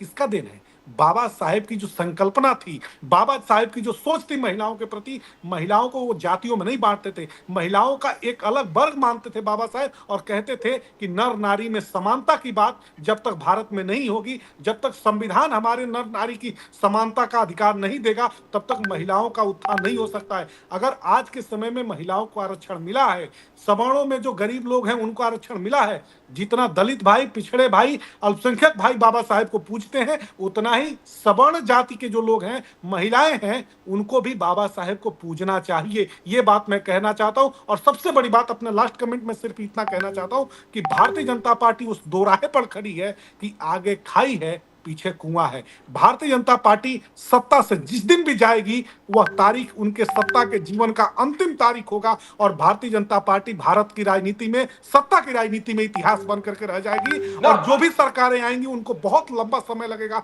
भारत को उस पटरी पर लाने में जो सांप्रदायिक शक्तियों ने भारत में सामाजिक विभेद पैदा किया है, 25 साल मनीष सामाजिक सर ये सौहार्द सपना को देखिए, छीन और किया। 25 साल आप रास्ता देखिए। अरे मनीष रुकिए भाई। मनीष सिंह जी, आज मैं out of the topic, because आप उत्तर प्रदेश से बोल रहे हो, तो ये केशव प्रसाद मौर्य ने आज कुंभ मेला में जिस प्रकार से आजम खान ने मिसमैनेजमेंट किया, बहुत बड़ा बहुत बुरी तरह से आलोचना किया कि टोटल मिसमैनेजमेंट था कुंभ मेला के, तो आप उसको कैसे कुछ यू वांट टू, हाँ बोलिए। सर हर 12 वर्ष पर कुंभ लगता है। इलाहाबाद में बड़े स्तर पर कुंभ का आयोजन जब मुगल शासक थे, जब अंग्रेजों का शासन था, और भारत के लंबे समय से भारत के प्रधानमंत्री के रूप में चाहे नेहरू जी रहे हो, चाहे भारत का कोई भी प्रधानमंत्री रहा हो, उत्तर प्रदेश का कोई भी मुख्यमंत्री रहा हो, हमेशा महाकुंभ का आयोजन होता रहा। एक बात। दूसरी जो महत्वपूर्ण बात है, जब आजम साहब नगर विकास मंत्री थे, जिम्मेदारी चूंकि आजम साहब के विभाग की थी इस महाकुंभ के आयोजन की कराने की, हमारे राष्ट्रीय अध्यक्ष जी, पूरी कैबिनेट, पूरी पार्टी ने जब 2014 में महाकुंभ आयोजित करने की बात आई, तो 2013 के अगस्त माह में यह तय हो गया था कि हमको महाकुंभ को बहुत ही स्वर्णिम बनाना है। उस जमाने में भी केंद्र सरकार में कांग्रेस थी, मोदी जी का सरकार आ गया था, उसके बावजूद मोदी साहब ने जो पैसा मांगते मांगते उत्तर प्रदेश सरकार रह गई, मोदी साहब ने पैसा नहीं दिया। 1250 करोड़ रुपए श्री अखिलेश यादव जी ने उत्तर प्रदेश के खजाने से महाकुंभ को ऐतिहासिक बनाने के लिए लगा दिया, दिन रात एक कर दिया। सबसे बड़ी बात, इन भाजपाइयों के चरित्र में इतनी घृणा है समाजवादियों से कि मुझे शर्म आती है कहने में कि ये भाजपाइयों का चरित्र कैसा है। सबसे महत्वपूर्ण बात है, जानते हैं सर, श्री अखिलेश यादव जी ने जब ऐतिहासिक महाकुंभ का आयोजन कराया, और बहुत ही दुनिया में उसको नाम मिला, मान मिला, सम्मान मिला उस महाकुंभ आयोजन कराने का, तो इन्होंने कैग की जांच बैठवा दी। अब उसके बाद से अब सोचिए कि एक नेता ने अपने रिसोर्सेज से, अपने उत्तर प्रदेश की जनमानस के पैसे से इतना खूबसूरत आयोजन कराते हैं और उनमें कैग की जांच बैठा करके उनको परेशान करने की कोशिश की जाती है, जबकि कैग की जांच में कोई खुलासा नहीं हुआ, कोई आरोप नहीं दाखिल हुआ। श्री अखिलेश यादव जी ने जो ऐतिहासिक महाकुंभ का आयोजन किया वो दुनिया भर से सराहा गया, दुनिया भर के सुव्यवस्थित लोगों ने, जबकि हमारे पास उस समय इंस्ट्रूमेंट्स नहीं थे, उतनी फैसिलिटीज नहीं थी, उसके बावजूद श्री अखिलेश यादव जी की विकासवादी सोच है उसको हिंदुस्तान नहीं पूरी दुनिया ने देखा था। सबसे महत्वपूर्ण बात, ये केशव प्रसाद मौर्य जी जो बात कह रहे हैं, अपने विभाग में अपने मातहतों का ट्रांसफर पोस्टिंग नहीं करा सकते, योगी आदित्यनाथ के सामने कुर्सी पर नहीं बैठ सकते, इनको स्टूल दिया जाता है। ये केशव प्रसाद मौर्य जो रात दिन समाप्तवादी पार्टी कहते हैं, इन्हीं को समाजवादी पार्टी के उम्मीदवार ने सिराथू में हराया था। आज केशव प्रसाद मौर्य जी कृपा की राजनीति पर टिके हुए हैं। दिल्ली अगर नहीं होता तो योगी कब का ठोकर मार करके आज जो केशव प्रसाद मौर्य जी कुर्सी पर बैठने का अधिकार रखते हैं, उसके पीछे भी बाबा साहेब की संविधान की ताकत है, बाबा साहेब की जो सामाजिक न्याय की व्यवस्था थी उसका ढांचा है कि आज केशव प्रसाद मौर्य इतना लंबा लंबा प्रवचन करते हैं। नहीं तो केशव प्रसाद मौर्य एक योगी आदित्यनाथ की सामंती सिद्धांत के सामने 1 मिनट खड़े नहीं हो पाते। सबसे महत्वपूर्ण बात है जी अली दारूवाला साहब, अली दारूवाला साहब, आपको क्या लगता है कि अभी अभी जो मनीष सिंह साहब ने बोला, दीपक केदार साहब ने बोला, उसका कोई प्रभाव पड़ेगा लोगों के ऊपर? Do you think it will have an effect on the people? Not at all, not at all. देखिए राजीव सर, प्रदीप सर, मैं आपसे एक बात कहता हूँ, लोग ये बातों से गुमराह नहीं होने वाले हैं। इन्हें मालूम है आरएसएस के दिल में, बीजेपी के दिल में जो ऑनरेबल बाबा साहेब अम्बेडकर जी के लिए जो श्रद्धा है, नड्डा जी ने क्यों ऐसा कहा है आपको? वन सेकेंड, मैं अम्बेडकर जी के बारे में कह रहा हूँ। जेपी नड्डा जी ने आरएसएस के बारे में क्यों ऐसा कहा? मेरी बात सुनिए ना सर, मैं यहाँ पे जो अलग टॉपिक पे बात कर रहा हूँ, मैं कह रहा हूँ क्या इसका लोगों पे असर नहीं गिरेगा? ये जो आपने 2, 4, 5 दिन के लिए जो आपने लाए ना यहाँ पे भाड़े के टट्टू, ये लोग आपका जब पैसा खत्म हो जाएगा, इनको जब समझ में आ जाएगा क्या ये हारे हुए बाबा साहब के अस्तित्व के लड़ने के लिए लड़ने वाले को गालियां दे रहे हैं, ये भाड़े के टट्टू कह रहे हैं। अब ये माफी मांग रहे हैं, 2 कदम अमित शाह जी से भी आगे निकल रहे हैं। देश में लोग संविधान के तो दारूवाला साहब आप क्या ये कह रहे हैं आपको बचाने के लिए दीपक केदार साहब ने जो पूछा है दारूवाला साहब कि जो दलित प्रोटेस्ट कर रहे हैं वो भाड़े के टट्टू है? माफी मांगे, भाड़े के ये जो टट्टू बोलेंगे आपने जो लगाए ना यहाँ पर देश के बाहर जो हुआ पार्लियामेंट के अंदर, वहाँ पे आप जो लोग रास्ते पर लड़ रहे हैं वो संविधान के अधिकार के माध्यम से लड़ रहे हैं, आपके खिलाफ आंदोलन कर रहे हैं, उनको आप भाड़े के टट्टू कहेंगे? पार्लियामेंट को आपने डिसॉल्व किया। आप अगर ये देश की सच्ची उनको आप भाड़े के टट्टू कहेंगे जो लोग लड़ रहे हैं? अगर यहाँ पे लोगों को इम्प्लीमेंट करने के लिए Daruwala sahab, you have been asked the specific sahab ये गलत है, आपको माफी मांगनी पड़ेगी। दारूवाला साहब, अली दारूवाला साहब, जो दलित आपके खिलाफ आंदोलन कर रहे हैं, आपके खिलाफ आपने उनको भाड़े के टट्टू कहा है क्या? अगर आपने उनको भाड़े के टट्टू कहा है, I think that's being very unfair sir. गलत है ये दारूवाला साहब, ये आपका रवैया और ये आपकी लैंग्वेज है, सब भाजपा की लैंग्वेज है। जो असली लोग हैं ये अंदर अपने दिल से जानते, मैं रिपीट कर लाखों रहा हूं, करोड़ों लोग रास्ते पर आ रहे हैं। आप जरा देखिए बात देश में, मेरी बात को आपको माफी मांगनी पड़ेगी, ये गलत है। देखिए ये मुद्दा बनेगा, ये गलत बोल रहे हैं आप, भाड़े के टट्टू बोल रहे हैं, गलत है। बाबा साहब के बच्चों का अगर भाड़े के टट्टू कहेंगे, हाँ उनका वोटिंग चलता है। आपको कांग्रेसी विचारधारा छोड़िए, मेरी बात सुनिए। कांग्रेसी छोड़िए, आपको कांग्रेस का नाम लिए बगैर आप जिंदा नहीं रह सकते। लोगों ने आपको सत्ता दी, आप बैठे कांग्रेसी करते, और ये जो आपको सत्ता दी तो लोगों का काम कीजिए। कांग्रेस क्या है? नहीं चलेगा, इतिहास में जाएंगे बाबा साहब को कांग्रेस ने ये किया, कांग्रेस ने वो किया। अरे वो छोड़िए, आप क्या करेंगे वो बताइए सर। क्या दलित जो दीपक दीपक केदार जी, एक सेकेंड, अली दारूवाला साहब, जो दलित आज की तारीख में, सर एक मिनट, दीपक केदार जी, जो दलित आज की तारीख में अमित शाह जी के कथन के खिलाफ आंदोलन कर रहे हैं, सड़क पर आ रहे हैं, क्या आपने उनको भाड़े का टट्टू बुलाया? और अगर बुलाया है तो मुझे ऐसा लगता है आपको माफी मांगनी चाहिए। अली दारूवाला साहब, बिल्कुल, अगर वो ओरिजिनल है तो मैं दिल से माफी मांगता हूँ, मगर मुझे 100 ओरिजिनल और डुप्लीकेट आप कौन होते हैं पहचानने वाले? आप कौन होते हैं? भारत के सर्टिफिकेट आप ही देंगे सब, आप ओरिजिनल और डुप्लीकेट आप पहचानेंगे? आप कौन होते हैं? दलित हमारे भाई,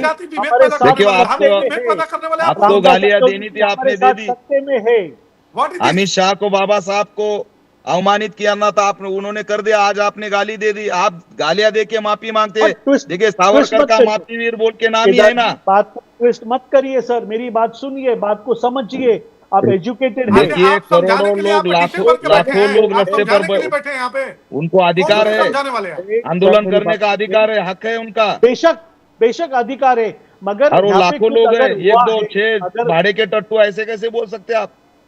मैं उनको नहीं कह रहा हूँ, मैं उनको नहीं कह रहा, जो किसको कह रहे आपने हैं? बोला किसको ना, कह रहे हैं? की जो आपने बोला, आपने केदार बोला जी, केदार जी, आपने। केदार जी, 1 second please please please 1 second, आप बोलिए। किसको कह रहे हैं जरा बताइए तो। जो ओरिजिनल दलित है वो बीजेपी अमित शाह जी को ओरिजिनल मानते दलित भी हैं। ओरिजिनल और डुप्लीकेट है। अभी आएगा सर, कुछ दिन में समझ में आएगा, ये भी एक्सपोज होएगा। यहाँ पे जो दलित है वो जानते हैं अरे कि सर ये क्या विचारधारा बोल से रहे हैं हम इस समय, जुड़े ये हैं। नशे में तो नहीं है सर, इनको जरा कंट्रोल करिए, नशे में तो नहीं है, ओरिजिनल और डुप्लीकेट दलित में भी बना रहे हैं। भारत के 140 करोड़ लोगों का सवाल है, ये उसमें भी ओरिजिनल और डुप्लीकेट बनाएंगे आप? What is this? मनीष या जी, क्या मैं है? बात खत्म करूं, मेरी बात खत्म करूं। यहाँ पर हमारी विचारधारा दलित ओरिजिनल और डुप्लीकेट होते हैं क्या, ये बताइए दारोवाल साहब। दलित लोगों को मालूम है, उन्हें मालूम है, अगर अमित शाह जी का लहजा बात करने में गलत है तो वो दिल बड़ा करके, अगर हकीकत में उन्हें ये दलितों का विचारधारा मामला से नहीं चलना है है, साहब, तो बाबा उनको साहब माफ पूरे करेंगे। भारत के हैं। दारोवाल साहब, बाबा साहब आपके सर, वो हैं कि भगवान नहीं? है, मेरे भगवान पूरे है सर, बाबा मेरी बात साहब सुनिए भारत ना। के हैं, सिर्फ दलितों आप के नहीं है। ट्विस्ट कर रहे, संघ पर उसके आंदोलन खिलाफ में है, सिर्फ बीजेपी दलित उसके नहीं है, खिलाफ है, ओबीसी ऐसा है, कुछ बहुजन भी है, नहीं यहाँ के सब है, भारतीय है। पूरे आंदोलन में भारतीय समाज, भारतीय नागरिक आंदोलन में है। बाबा साहब सिर्फ दलितों के नहीं है। दारोवाला रियल साहब दलित, आपने डुप्लीकेट ये भी दलित, कहा, भाड़े के टट्टू, ये बात अच्छी नहीं है। दारोवाला साहब आपका आपने रवैया ये भी बदल नहीं रहा, कहा, आपका अरे आना दीपक चाहिए केदार जी नहीं। आप ही की बात कर रहा हूं, 1 मिनट। दारोवाला साहब आपने ये भी कहा जब इनके पैसे खत्म हो जाएंगे तो ये लोग वापस घर चले जाएंगे, आपने ऐसा भी बोला।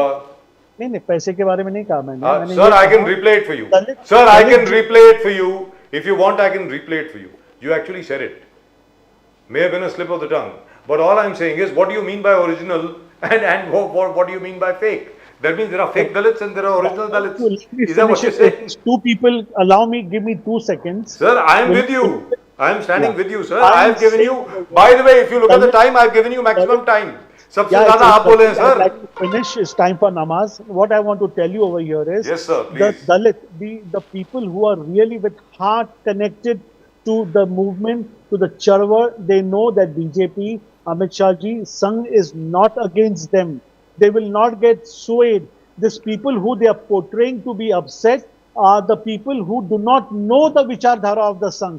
ये स्टार्ट से 1.5 घंटे से ये आरएसएस को, बीजेपी को एंटी दलित बताने की कोशिश कर रहे, ये सक्सेस नहीं अरे होएगा। एंटी भारतीय आरएसएस भाई, एंटी भारतीय दलित नहीं, ये एंटी भारतीय है, मनीष एक सेकंड, एंटी भारतीय आपके बोलने से आरएसएस, नहीं होता है, एंटी आपके भारतीय बोलने से नहीं बीजेपी। होता है, आपके बोलने से नहीं होता है। एंटी भारतीय रहते तो आज हम पार्लियामेंट में नहीं बैठे रहते। आपकी सारी विचारधारा संपत्तियों बदलिए को बेच दिया, और जमीन से दूसरी लेकर के बात, आसमान तक, आसमान से लेकर पाताल तक सब कुछ बेच दिया आपने, accept गिरवी करिए रख दिया ना, आपने। सर, accept उसके बाद से करिए। देश के उत्थान की बात करते सर हैं। आपकी हार को एक्सेप्ट करिए ना सर, आप इतने नाराज क्यों है?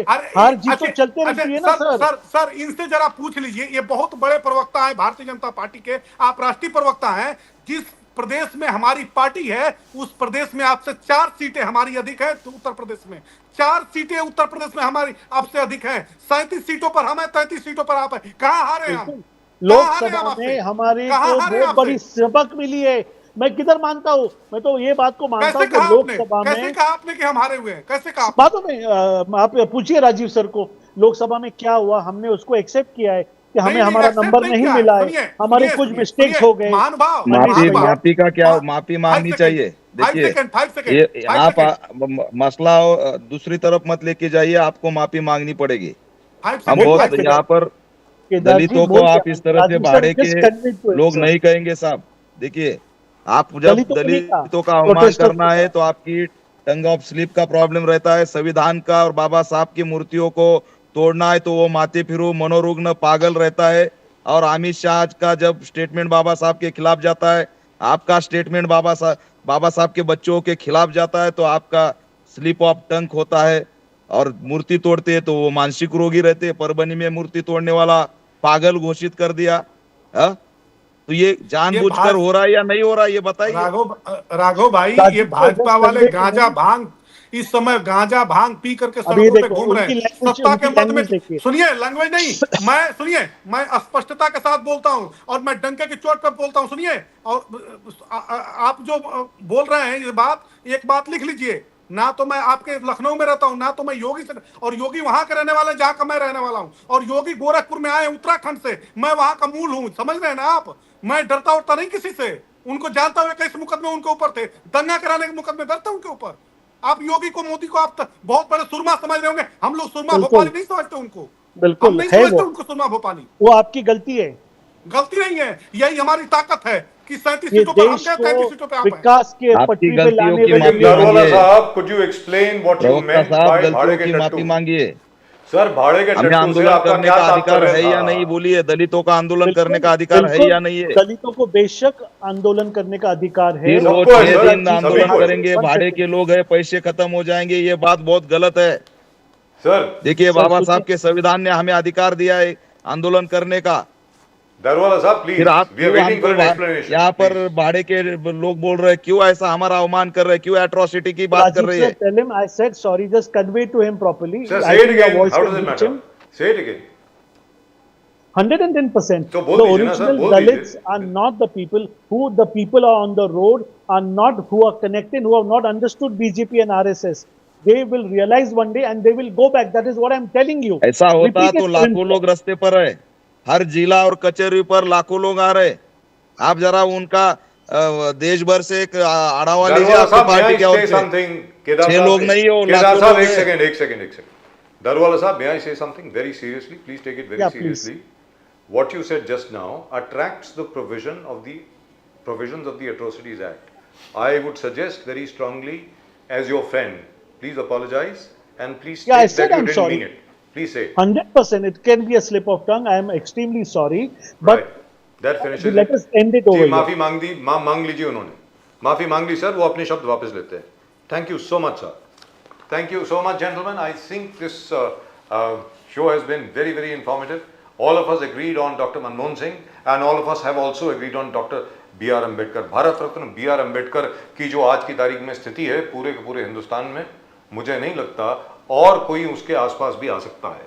दीपक केदार जी, आपका बहुत बहुत धन्यवाद। जय भीम, जय Maharashtra, Jai Hind, Jai Maharashtra. Manish Singh ji, Har Har Mahadev. Thank you so much sir. आप बाबा गोरखनाथ के शहर से हैं, आपका बहुत बहुत धन्यवाद। Ali Daruwala sahab, always a pleasure talking to you and seeing you and all three of you. By the way, तीनों के साथ मेरी एक बहुत बड़ी शिकायत है सर, प्रदीप जी और मेरी तरफ से। आप तीनों से मेरी बहुत बड़ी शिकायत है, मैं क्लियर बोल रहा हूं आपको, और उसके ऊपर आप मेरे खिलाफ अट्रोसिटीज एक्ट करें या कुछ भी करें। अरे कितनी बार तुमको ऑफिस में बुलाएंगे यार, कितनी बार आपको आमंत्रित करेंगे कि भैया इधर आइए, आते ही नहीं हो, पता नहीं क्या है, मेरी समझ के बात है। और मनीष सिंह जी, मुझे मालूम है आप बॉम्बे होकर के गए हैं और आप हमसे मिलकर नहीं आए, हमें मालूम है ये ऐसा नहीं है। तो उसके लिए केदार जी, अपन जाओ शो करो एक सर, उसके लिए आपको पेनल्टी भरनी पड़ेगी। मनीष सिंह जी, याद रख लीजिए, ठाकुर साहब, ये गलत है जो आपने किया है। Right, thank you gentleman, thank you very much. Thank you so much. Thank you. Great pleasure जय having हिंद, you जय all on the Maharashtra, show. जय Having you all Bhim. on the show. Having you all on जय the Bhim. show. जय भीम, जय Bhim. Just delete that, protesters. Thank you so much. भाड़े का टट्टू। Thank you so much, gentlemen. Thank you very much. Thank you. Darwala Sahab, don't worry, we'll look after. Don't worry about it. You've already apologized, so the matter is over. Thank you. So, Pradeep ji, that was a It was fantastic. great show. It's a nice show. Great show and lovely having Darwala Sahab with us.